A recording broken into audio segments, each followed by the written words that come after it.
Did you ever wonder why the music you got into as a teenager still resonates with you today? It is not just because it was the greatest music in history, though that might be true depending. There is actually a scientific reason behind it. During the period between the ages of 12 and 22, our brains undergo intense neurological development. It's the stage when we are forming our identities, figuring out who we are and how we relate to the world around us. This is also the time when music plays a particularly powerful role. The songs, artists, the genres we connect with during this stage of life leave an imprint on our brains in ways that go beyond simply listening to the music. These are the imprinting years. Fortunately for me, my imprinting period began in 1991 when I was turning 12, and it just so happened that some of the greatest albums in history were released around that time. Nirvana's Nevermind, Pearl Jam's 10, Red Hot Chili Peppers' Blood Sugar Sex Magic, Soundgarden's Bad Motor, Guns N' Roses' Use Your Illusion, U2's 1 and 2, R.E.M's Out of Time, Smashing Pumpkins' Low End Theory, Metallica's Black Album, all came out in 1991, and that is just a few of these iconic albums released this year. I'm going to dive into some of the early 90s albums that defined me, all as part of a music series called The Spin with Vinyl.com. So make sure you check out the other videos in this series as well. I would love for you to hit the subscribe button as we continue to build this community together. And if you want to add any of the albums I talked about to your collection, head over to Vinyl.com and you can use my personal code, The Spin, to get 10% off of anything from the site. I'll include that link and my promo code below in the show notes as well.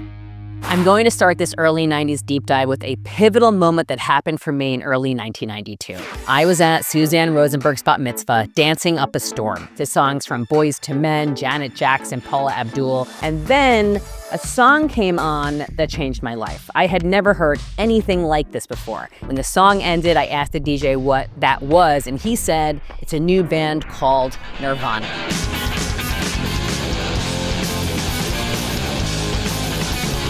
Completely enthralled by what I was feeling. I had my parents drop me off at Tower Records the next day for the entire day to soak up all I could about not only Nirvana, but what was happening in Seattle. It was on this day that I discovered Pearl Jam, Alice in Chains, Soundgarden, the Single soundtrack, which introduced me to Mother Love Bone, Screaming Trees. It was Nirvana, this album, that opened my eyes to an entire new sound and movement. Alternative rock was not only in the mainstream, it was pop culture. Kurt Cobain instantly became my god. I had Kurt quotes on my Vans, posters on my wall. Nirvana's Nevermind was the gateway to the rest of my life as an alternative rock fan. It made me want to go back and learn about Kurt's heroes, like David Bowie and Neil Young, and would lure me onto a passionate path of artist discovery. It was from this moment on, I knew I had to make music my life.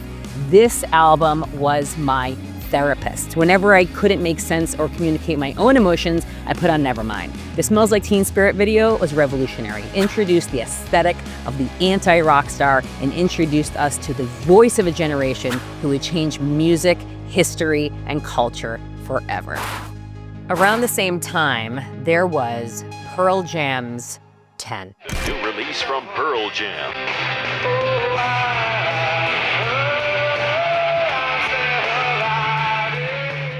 I was in middle school and it felt like you were either Team Nirvana or Team Pearl Jam. Now, Nirvana was my first love and you never forget your first, but I was all in on Pearl Jam too. Both albums went hand in hand in defining the grunge movement, helping bring alternative rock into the mainstream. Mega hits like Alive, Black, and Jeremy were instant radio anthems and rites of passage for our generation. Who could forget the powerful Jeremy video, directed by Mark Pellington, one of the most impactful and memorable videos of the time.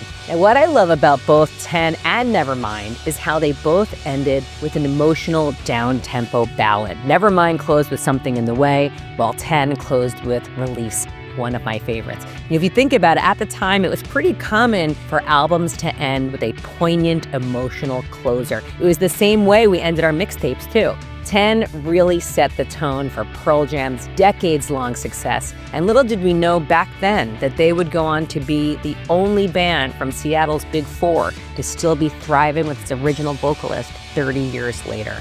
I have so much admiration for Eddie and how he continues to evolve as an artist. When my son, Cole Hendricks, was born, he sent me this signed ukulele book, okay? Please, let me just share this with you.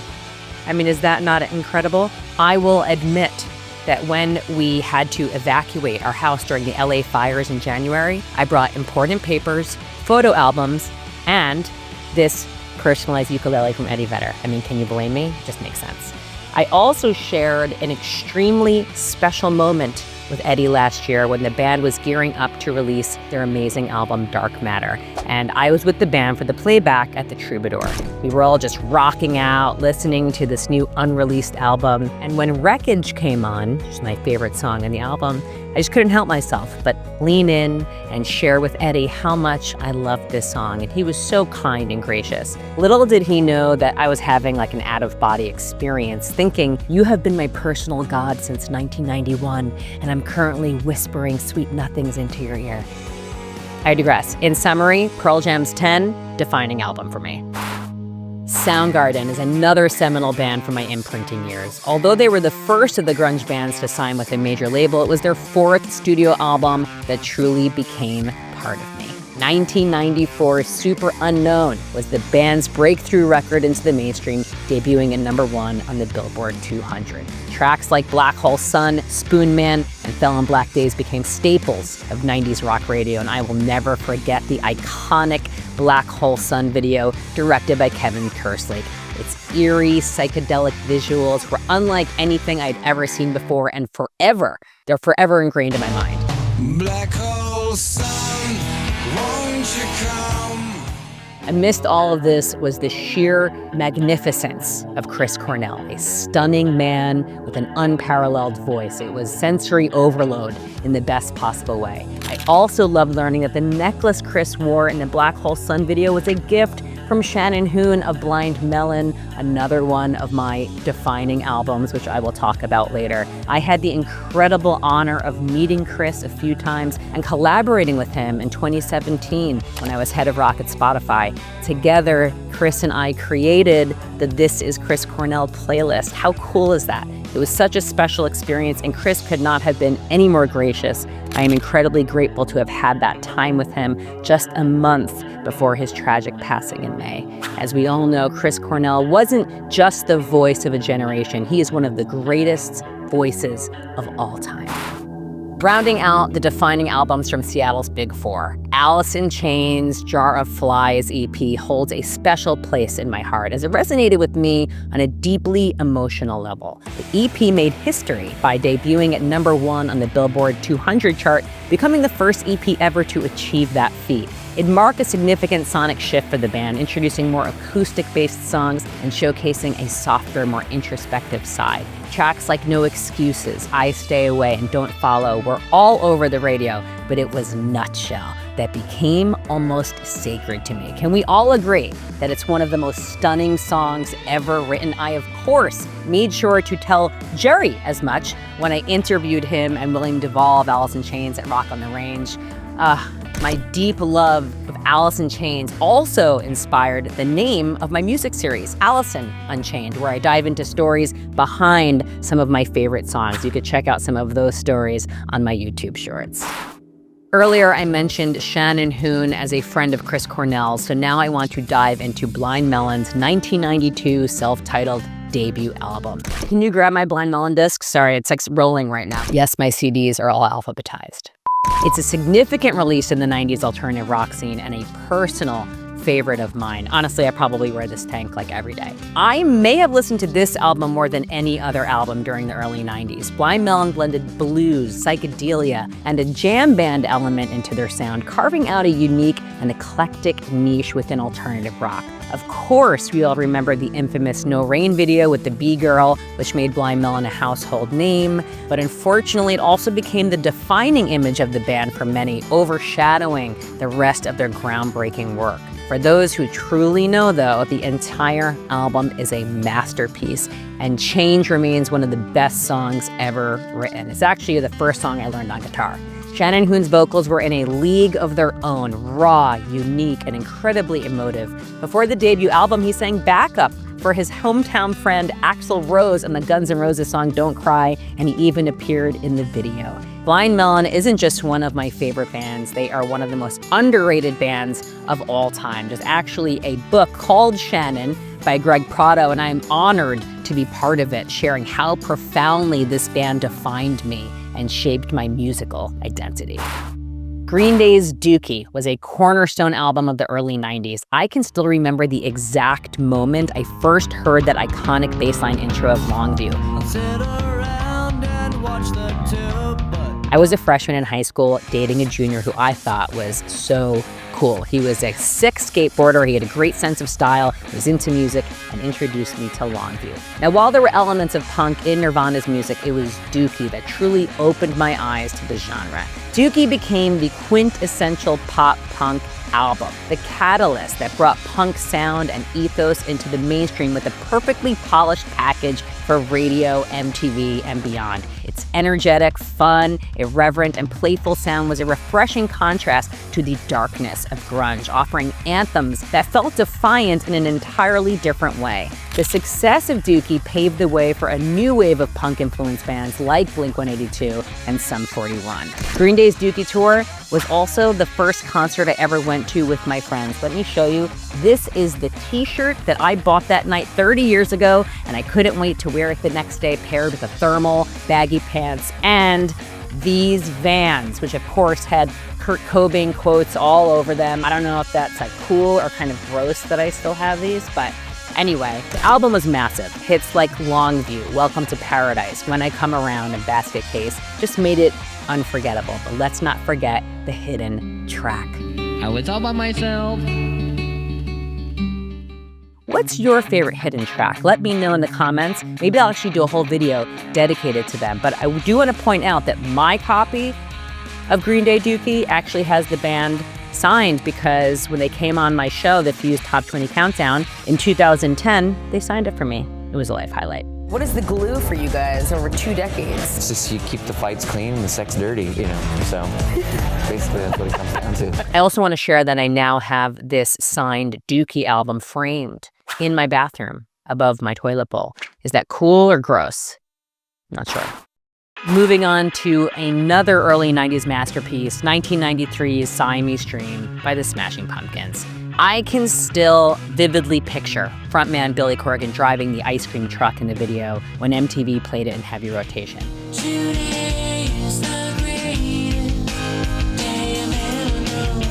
Smashing Pumpkins had made their mark with Gish, but it was Siamese Dream that truly defined and embodied the alternative aesthetic. The band masterfully fused elements of metal, grunge, shoegaze, and layers of gorgeous distortion, creating a sonic landscape that was both heavy and driving, yet dreamy and ethereal. It felt like an experimental symphony paired with Corgan's emotional, vulnerable, and raw lyrics and vocals. It is still surreal to me that Billy has become a friend. He's been a guest on the Allison Hagendorf show several times. He shared that creating Siamese Dream felt like being in a pressure cooker, with tensions within the band, his own mental struggles, and the enormous industry pressure to deliver an album as impactful as Nevermind. The band that made Siamese Dream, we were totally like this. Zzz, Nirvana, Pearl Jam, Eddie's and Kurt on the cover of Time, MTV. Every time I turned around, Kurt and Courtney, my former girlfriend, it was like,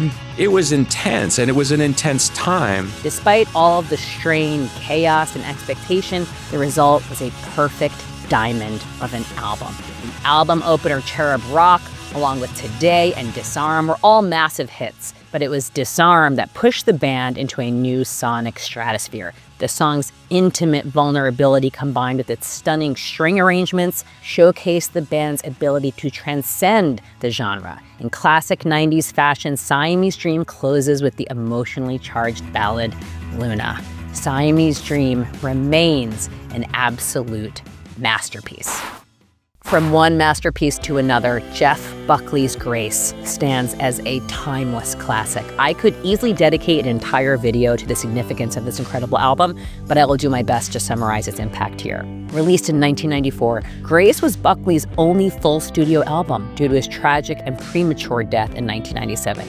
In this singular work, Jeff showcased his unparalleled vocal prowess, unique songwriting, exceptional musicianship, and meticulous craftsmanship. His vocal range and control allowed him to transition effortlessly from like a whisper to a powerful gospel-like belt. His voice became an instrument for heartbreak, yearning, love, regret, self-reflection, hope, and redemption, capturing the full spectrum of human emotion all at once. Grace is genre-defying, blending rock, jazz, classical, opera, folk, soul, and blues into something entirely unique. His rendition of Leonard Cohen's Hallelujah is so personal and powerful, it rivals the original in its emotional depth. Cohen himself expressed how deeply moved he was by Buckley's version, saying it had lifted it to another place. It's a cold and it's a broken hallelujah. While not a massive commercial success like some of its 90s counterparts, Grace played a pivotal role in shaping the sound of alternative and indie rock, influencing countless artists like Radiohead, Chris Cornell, Damien Rice, Bon Iver, LP, Nothing But Thieves, and members of 5 Seconds of Summer, many of whom share this with me personally, that this album was a seminal work for them. Grace has become a blueprint for how artists approach songwriting and performance. If you know Grace, you understand its magic. If you're unfamiliar, consider this your homework. Tom Petty's Wildflowers. I still listen to this daily. This demonstrated the power of simplicity and revealed a more intimate, vulnerable side of Tom Petty, incorporating elements of folk, country, Americana, roots rock, and acoustic guitar, moving away from the rock-driven sound of his previous albums with the Heartbreakers. This shift solidified his place as one of the greatest songwriters of our time, and Wildflowers became an instant classic, timeless in its appeal. People come, people go, some grow young, some grow cold. You Don't Know How It Feels was the album's biggest hit, reaching #1 on the rock charts and landing in the top 20 of the Billboard Hot 100. However, the album's title track, Wildflowers, quickly became a fan favorite and remains one of my all-time favorite songs. As a mother of 2 young boys, Wildflowers is a staple in our household. When my 5-year-old son Cole Hendricks was a baby, the only thing that would calm him down was playing Wildflowers. It was astonishing to watch. Once the song ended, he would cry again. I kept it on repeat, and it still never grew old for me. We even have the lyrics framed on his wall. You belong among the wildflowers. There is something deeply rewarding about sharing iconic music with your children and watching it light them up in the same way it has for you. Music truly is magic. Speaking of transformative music, The Cure's 1992 album Wish changed my life. Thursday doesn't even start, it's Friday, I'm in love. This album marked a significant evolution in the band's sound, striking a perfect balance between their signature, dark, brooding, melancholic aesthetic, which I love, and an upbeat, structured pop sensibility. While many fans say that Disintegration is their favorite, and of course, I love that album too, but it was Wish that truly made me fall in love with The Cure. Friday I'm in Love was a massive hit and the song that brought The Cure to a wider audience beyond their loyal alternative fan base. As a hormonal, emotional teenager, the album's themes of heartbreak, longing, and self-discovery spoke to me in a way that felt deeply personal. It was poetry that was written just for me. I loved the infectious energy of tracks like High, Wendy Time, Doing the Unstuck, and of course, Friday I'm in Love, but it was the haunting beauty of To Wish Impossible Things that became the final track on countless mixtapes that I made. Still, my favorite song on the album is A Letter to Elise. The vulnerability in its storytelling, the flawless vocal delivery, and the lush cinematic production made it feel like Wish's equivalent of Pictures of You. Oh, at least it doesn't matter what you say, I just can't stay here. It was a testament to the band's ability to evolve and adapt, showing that they were not only relevant in the 90s, but destined to remain prolific and impactful for decades to come.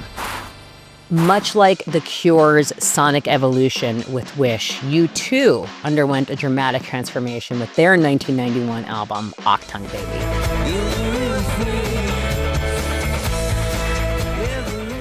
This album marked a bold reinvention for the band, proving their ability to evolve with the times. Achtung, Baby incorporated elements of electronic, industrial, dance, and alternative rock, which represented a clear departure from their earlier sound and also made a powerful statement. Even the album cover itself mirrored this shift, where the Joshua Tree was stark, black and white, and grounded in nature.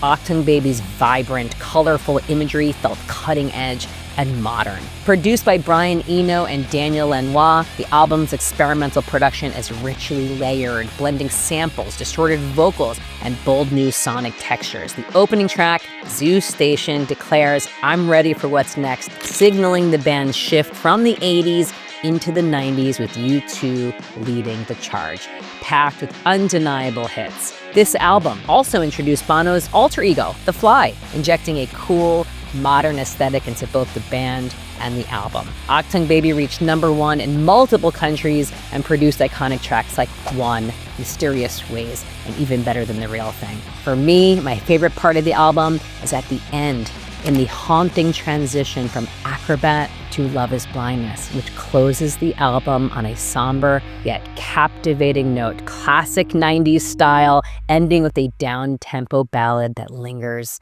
and punctuates the album.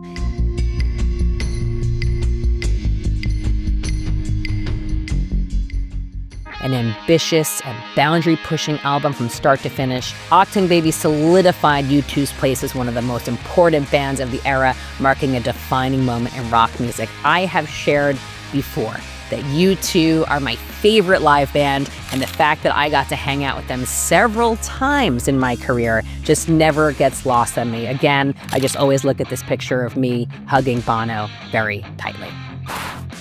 The early 90s were a renaissance for all genres, but alternative rock in particular. So many other countless albums that defined me, including Stone Temple Pilots. By the way, this is definitely the first CD I got from the Columbia House, 12 CDs for a penny. Pretty good value. The Cranberries, In Excess, Oasis, Radiohead, Garbage, Lenny Kravitz, Aerosmith, Chili Peppers, The Breeders, Hole, so many more were all part of my imprinting. My next video will be diving into the year 1995, as albums released that year are turning 30. I just can't. I'd love for you to hit the subscribe button so you can get notified on upcoming videos. And as a thank you, you can use my personal code, THESPIN, to get 10% off of anything you get at vinyl.com. I would love to connect with you, so please leave a comment below. And until next time, be kind to yourself and each other.